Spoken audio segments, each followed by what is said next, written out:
Hi అండి, good afternoon. ఈరోజైతే నేను గోధుమ పిండితో స్వీట్ ఐటెం అయితే చేస్తున్నాను, బోండాలు. ఇక్కడైతే నేను పావు కేజీ బెల్లం తీసుకున్నాను. పావు కేజీ బెల్లం తరుముకొని తీసుకున్నాను. పావు కేజీ బెల్లానికి ఒక గ్లాస్ నీళ్ళు అయితే పోసుకొని స్టవ్ మీద పెట్టుకున్నాను బెల్లం కరిగిద్దానికి. ఇప్పుడైతే మరొక గిన్నెలో 2 కప్పుల గోధుమ పిండి, 2 స్పూన్ల రవ్వ అయితే తీసుకున్నాను.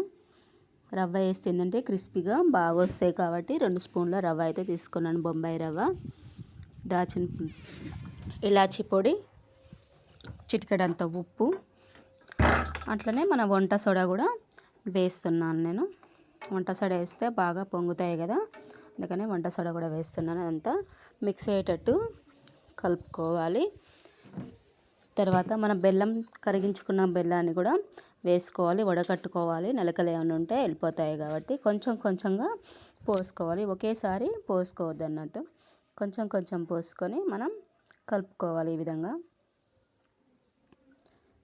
మొత్తం కలిసేటట్టు కలుపుకోవాలి.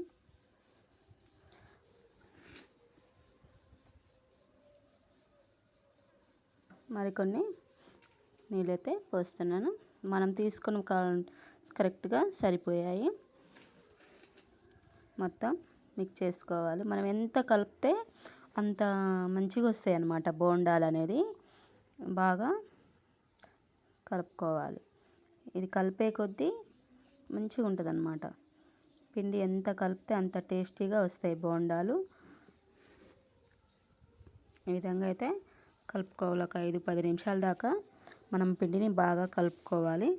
ఇప్పుడైతే కాసేపు ఒక 10 నిమిషాలు, 5 కానీ 10 నిమిషాలు కానీ నానబెట్టుకోవాలి. పక్కకు పట్టేసుకోవాలి మూత పెట్టుకొని. ఈ విధంగా కలుపుకున్నాక పిండి ఈ విధంగా వస్తే చాలు. ఇప్పుడు పక్కకైతే పెట్టేసుకుంటున్నాను. ఇప్పుడైతే మనకు 10 నిమిషాలు పిండి అయితే నానింది కదా, మరొక పక్కన గిన్నె పెట్టుకొని నూనె ఆయిల్ ఎక్కినాక స్టవ్ తక్కువలో పెట్టుకోవాలండి. సిమ్లో పెట్టుకొని బోండాలని వేసుకోవాలి. అలా మన స్పూన్తో కూడా వేసుకోవచ్చు. ఈ విధంగా అయితే బోండాలను వేసుకోవాలి. నూనె కాగినాక తక్కువ పెట్టుకోవాలి. ఫస్ట్ నూనె మంచిగా కాగినాక సిమ్లో పెట్టుకొని వేయించుకుంటే 2 పక్కల కాల్చుకోవాలి. ఎందుకంటే ఆయిల్లో పెడితే ఏంటంటే పిండి లోపల పిండి పిండిగా ఉంటుంది, పైన కాలిన కలర్ వస్తుంది కదా. అలా కాకుండా సిమ్లో పెట్టుకొని వేయించుకుంటే ఏంటంటే మనకి మంచిగా కాలుతాయి అన్నమాట. లోపల కూడా ఒక పక్క అయితే కాలినాయి కదా, మరొక పక్క తిప్పి వేసుకోవాలి. 2 వైపులా ఈ విధంగానే వేయించుకోవాలి.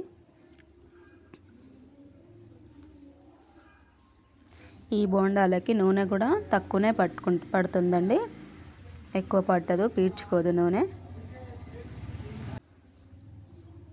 మనకి ఎప్పుడైనా స్వీట్ ఐటెం తినాలనిపించినప్పుడు ఒక 5-10 నిమిషాల్లో బోండాలు రెడీ అయిపోతాయండి. మనం ఇలా చేసుకుంటే స్వీట్ ఐటెం తిన్నట్టు ఉంటుంది.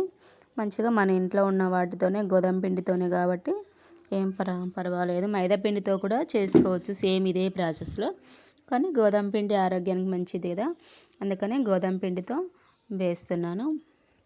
ఇంకొంచెం పిండి ఉంది కదా, మరొక వాయి వేస్తున్నాను ఇక్కడ నేను.